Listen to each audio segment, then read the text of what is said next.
Olá meninas, hoje o tema é sobre direito do paciente e quem vai falar sobre isso é o advogado Leonel Correia. Aproveitem a aula.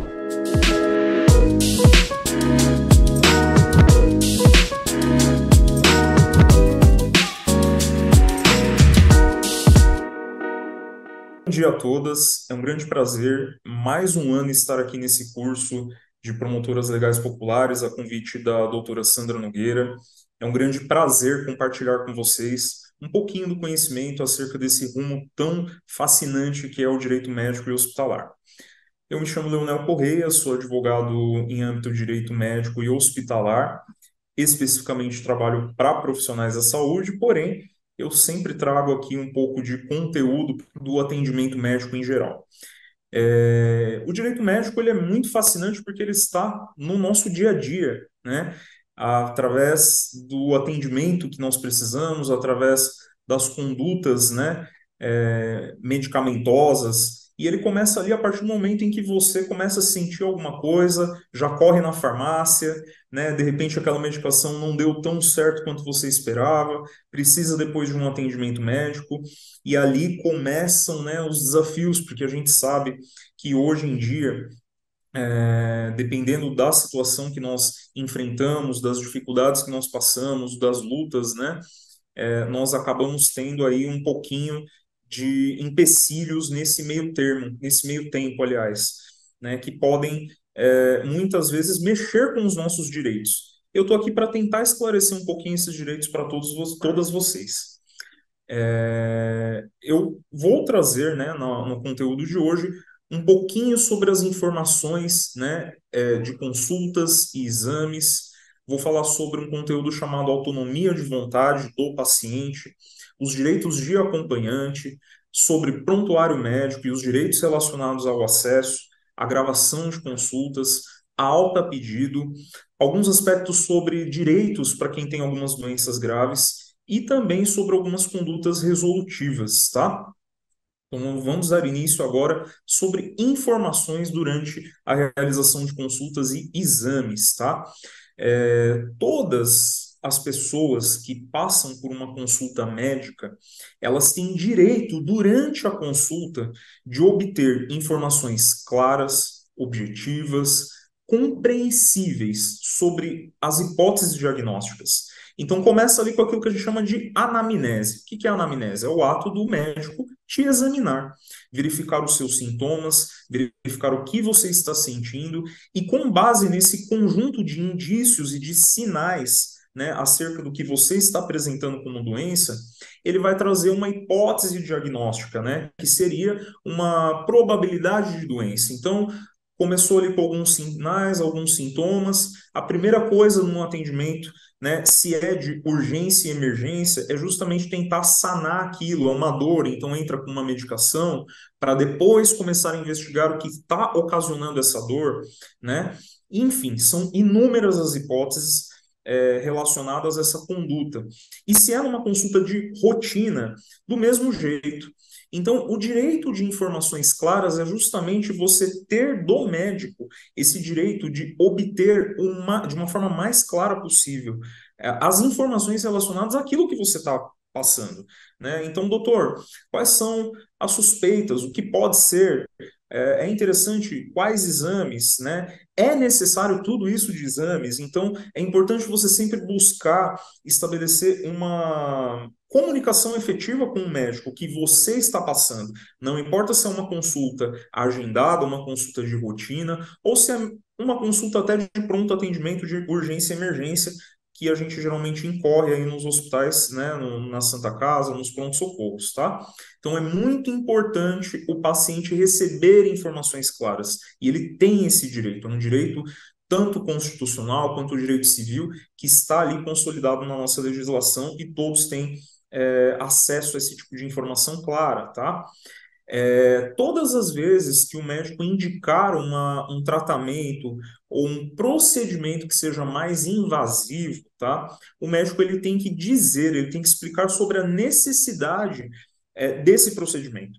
Um exemplo seria quando vai fazer uma pequena cirurgia ou alguma situação corriqueira durante um pronto atendimento. tá? Qual é a conduta que vai ser tomada? Precisa de anestesia? Não precisa? Quais são os riscos, né? Qual é o instrumental que vai ser utilizado? Que parte do corpo que vai ser afetada? Às vezes acontece um acidente, esse acidente teve um problema ali com a mão, por exemplo, decepou um pedaço, teve uma situação inconveniente, um corte mais profundo, precisa de uma cirurgia naquele momento. Então, todas as informações relacionadas a essa conduta, elas precisam estar muito claras para o paciente, tá? E também os efeitos, né, colaterais, os riscos e todas as situações indesejáveis que podem acontecer durante esse procedimento, tá? Se, por exemplo, não ficar claro para você nenhuma dessas informações, você tem o direito de solicitar na unidade que você está passando, tá, de saúde, a substituição desse profissional, tá? Existe uma premissa muito grande no direito médico, que é a relação médico e paciente, a relação de confiança, a relação que demanda uma confiabilidade na conduta médica entre o paciente e o médico.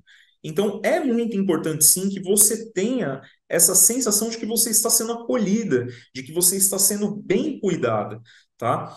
Se o médico não está dando esse tipo de amparo, você tem o direito de pedir essa substituição, justamente com base na premissa, né, de confiança naquele profissional.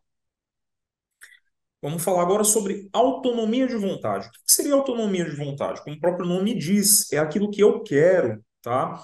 As decisões que eu vou tomar em decorrência daquilo que está sendo me passado. Eu tenho o direito de tomar decisões acerca da minha própria saúde, tá?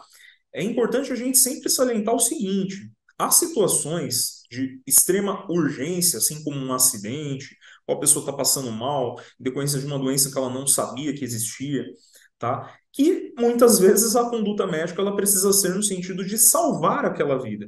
Então eu sempre passo também, né, para as pessoas que muitas vezes o médico toma condutas específicas com a premissa de que ele tem o dever de salvar a vida, né? Então não é por mal. Agora, em relação a outras situações, tais como uso de medicações específicas, terapêuticas, tratamentos específicos, tá? Ou até a realização de alguns exames mais invasivos, cabe você decidir a pertinência com base naquilo que o médico te falar, né? Eu não desestimulo, obviamente, ninguém a incorrer, né, ou fazer, ou se submeter aos procedimentos médicos que são prescritos. Mas se você tem alguma dúvida, pede uma segunda opinião, né, questiona.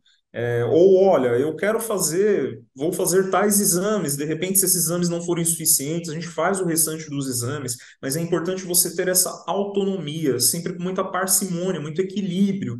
Não adianta a gente ser seis, trocar o seis por meia dúzia, aliás, né? Às vezes você nada, nada, nada e morre na praia, né? Por conta de uma teimosia também sua. Então, a gente tem que ter essa medida, tá? Essa ponderação acerca dos procedimentos que são propostos para nós, tá?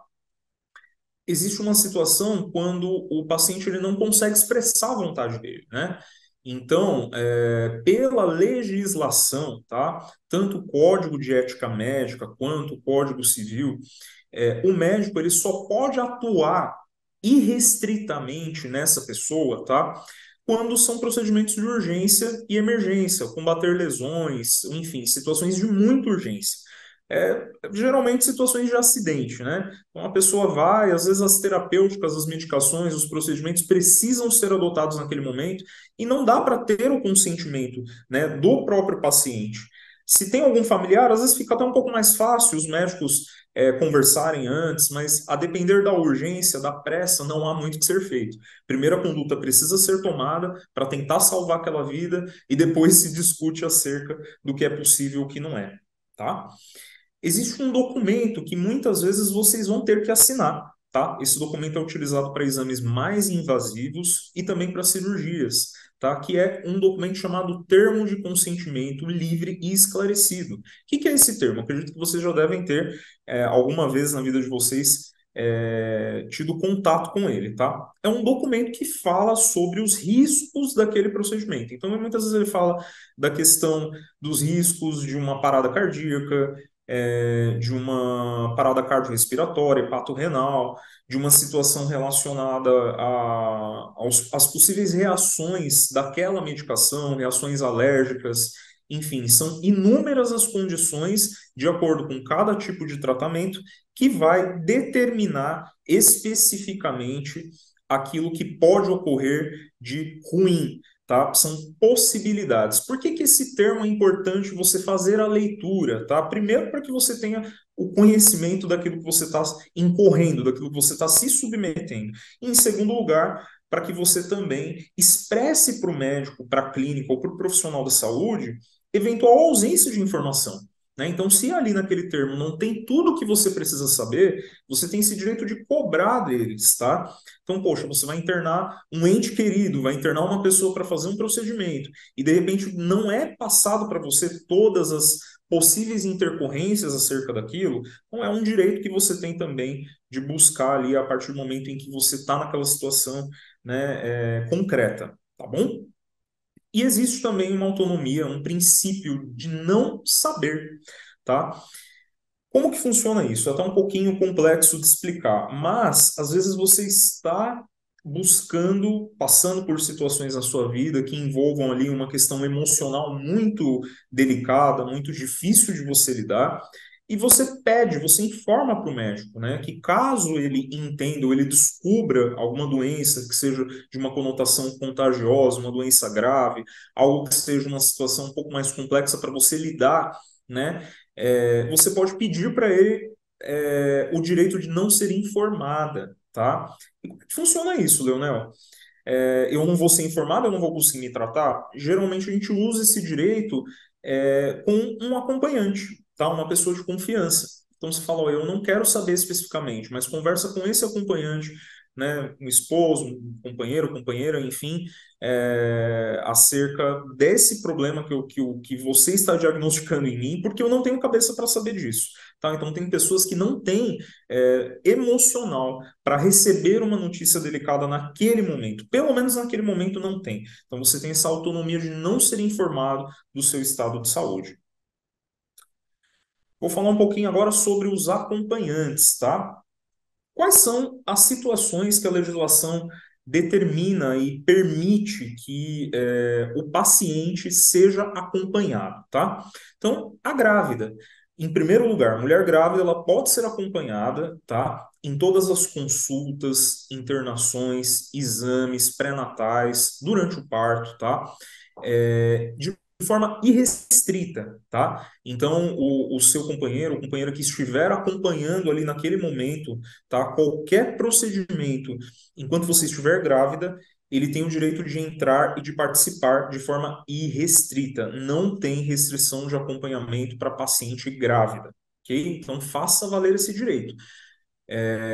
Paciente internado que seja menor de 18 anos, tá? Ou maior de 60 anos tem direito a acompanhamento, tá? Também nas internações, tá? Inclusive para casos de convênios médicos ou, aliás, tanto faz, convênios médicos ou hospitais que a pessoa está internada, o acompanhante nesses casos também tem direito a cobertura da sua alimentação, tá? Então, o paciente come, o acompanhante também tem direito às refeições, geralmente de 3 a 4 refeições diárias, tá?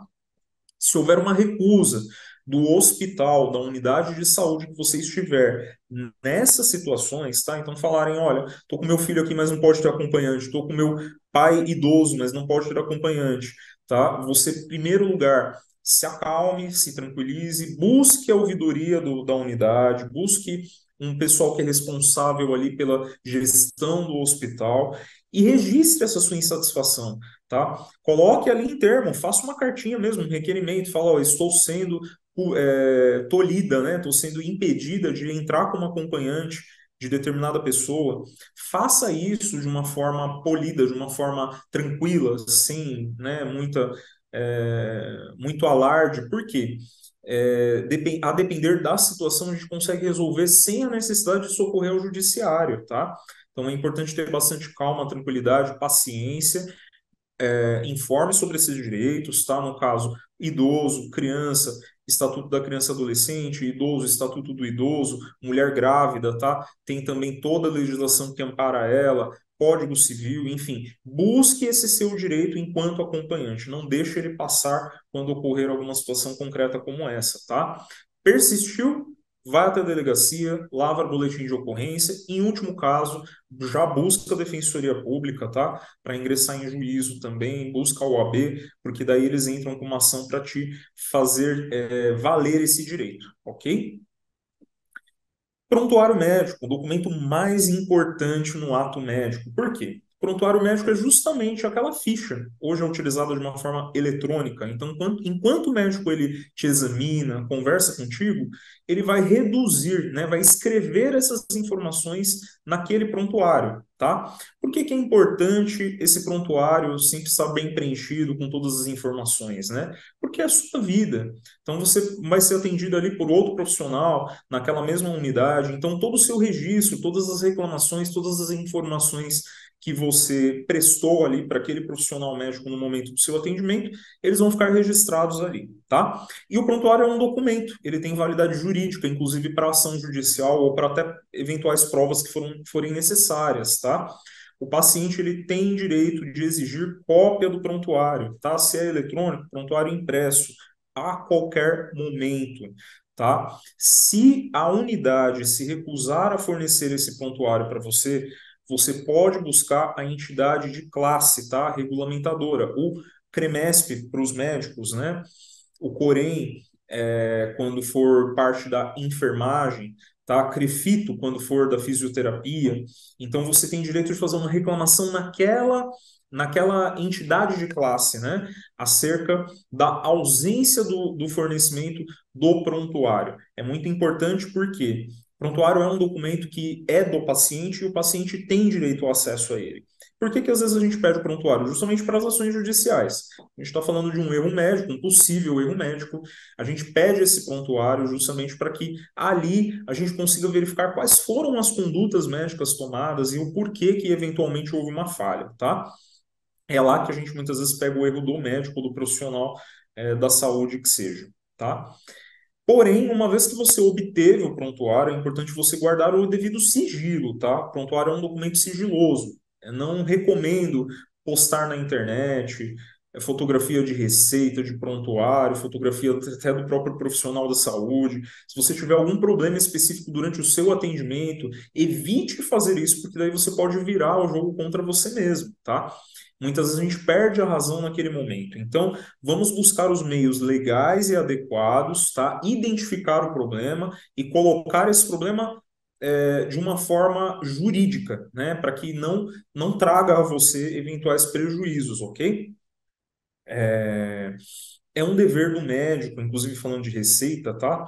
E de receitas médicas e atestados, que ele escreva de forma legível e compreensível, tá? Então, acho que a primeira pessoa que tem que ler a receita que é passada, quando ela é feita à mão e não é feita no computador, é o próprio paciente, tá? Então, uma dica que eu costumo dar, se você não conseguiu ler ali o nome do remédio que o médico te passou, o farmacêutico vai ter bastante dificuldade também, você já tem o direito de pedir naquele exato momento que o profissional, que o médico faça a substituição dessa receita para você, ok?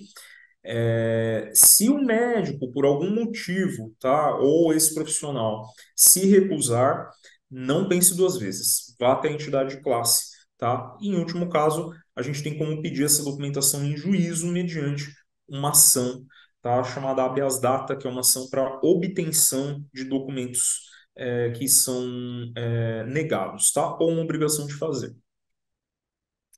Vou falar um pouquinho agora sobre gravação de consultas, tá? Existe uma premissa, tá, no direito médico, que é o possível direito do paciente de gravar as consultas durante aquele atendimento. Porém, existe uma discussão muito grande. Tem unidades de saúde que você vai, já tem até uma placa na porta falando proibido gravar, tá? Só que não tem nada na lei que impeça você de gravar a consulta. Só que assim, eu falo muito desse direito e é um direito que tem que ser usado também com razoabilidade, tá? Por quê? O médico ele atende muitos pacientes durante o dia. Realmente é uma rotina muito cansativa, né? Então, o que que eu indico? Olha, eu quero exercer meu direito de gravar porque o médico vai me dar aqui um tratamento, ele vai me explicar sobre uma conduta que eu tenho que tomar que seja um pouco mais complexa. Então, qual é a indicação que eu tenho? Grave nessas situações. Não é já entrando com o celular na mão, gravando, expondo. Não é o mais adequado, porque isso vai criar, né, vai quebrar, aliás, toda aquela falta, aliás, toda aquela empatia que vocês teriam que ter, né, que o médico teria que ter com o paciente. Então, eu não indico fazer isso. Eu acho que você deve chegar até o profissional que está te atendendo e explicar para ele, doutor, posso gravar? Posso gravar um áudio? Posso gravar, de repente, um vídeo? Para eu entender o que o senhor está me falando, para eu processar isso com mais calma, para eu mostrar para o meu esposo, para o meu companheiro, minha companheira, tanto faz. Eu acho que assim, é importante você deixar claro para ele que para você é importante. Você acha muito complexas as informações que estão sendo passadas. Às vezes são muitos remédios, muitas informações, e você quer gravar, tá? Então é um direito que você tem, sim, mas a gente tem que usar com razão, tá? E outra coisa, lembrar do dever de sigilo, tá? Nunca divulgue isso por qualquer meio, WhatsApp, e-mail, redes sociais para terceiros, tá? Então é uma informação que tem que ficar guardada com você. O atendimento médico é dotado de sigilo. Não podemos sair por aí espalhando o que aconteceu na consulta, tá? Vamos agora para alta a pedido, tá? O que que seria alta a pedido? Em alguns casos, que você está ali na observação hospitalar ou no pronto-socorro, você pode pedir alta, você pode pedir para ir embora, tá? Quando essa alta é permitida? Quando, apesar do tratamento que você está tomando, você está se submetendo, aliás, tá? Não te representa um risco de vida. Então, às vezes você foi atendida, controlou a sua dor, mas estão querendo te segurar e você não quer ficar na unidade, você está em plena consciência, tá? Você até pode pedir para ir embora. Você fala, eu quero ir embora, eu quero a minha alta pedido. Pode ser. Aí, qual é o dever do médico em decorrência disso, tá? Te explicar que no entendimento dele, né, não é adequado você sair, você evadir da unidade, tá? Porque ele quer exames complementares, ele quer observar um pouco mais como que vai evoluir aquele sintoma todo que você apresenta, aqueles sintomas todos que você apresentou, tá? Então, a alta pedido também tem que ser utilizada com uma certa parcimônia, tá? Se a sua saída da unidade, né, de atendimento ou do hospital representar um risco à sua saúde, tá? Então esquece, você não tem direito a sair, você não consegue pedir essa alta, não adianta discutir, não adianta chamar a polícia. Por quê? Os médicos têm esse dever de salvar a vida, né? Eles têm essa premissa maior de empregar todos os meios possíveis e às vezes até impossíveis para tentar fazer você ficar bem. Então, tenha parcimônia, tenha cuidado a pedir a sua alta naquele momento que você está sendo atendida, tá? O médico, ele pode te pedir, inclusive, um termo, tá, de consentimento, um termo de responsabilidade, caso você realmente queira sair da unidade ou você queira retirar algum paciente ali da unidade, tá? Vamos lá. Eu costumo falar um pouco sobre as condutas, né, resolutivas, quando se tem problemas relacionados a cada um desses aspectos que eu falei para vocês, tá?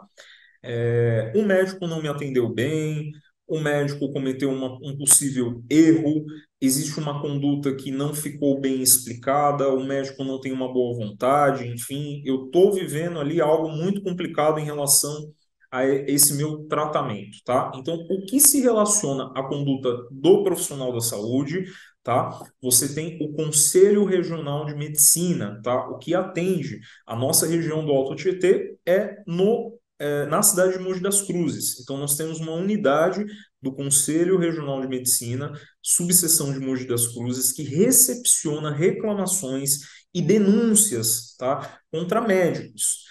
É importante que durante seu atendimento você sempre tenha, né? Tem geralmente na receita o carimbo, né? O CRM, o nome completo daquele profissional, para que no caso de um eventual problema, você tenha essas informações em mãos para ir até o Conselho de Medicina e fazer uma denúncia, tá? Denúncias são cabíveis quando você constata ali um erro, quando você constata algo que tenha, né, um fundamento para você reclamar, tá? Meras insatisfações ou dificuldades pequenas do dia a dia não são motivos para levar o médico até o Conselho de Medicina.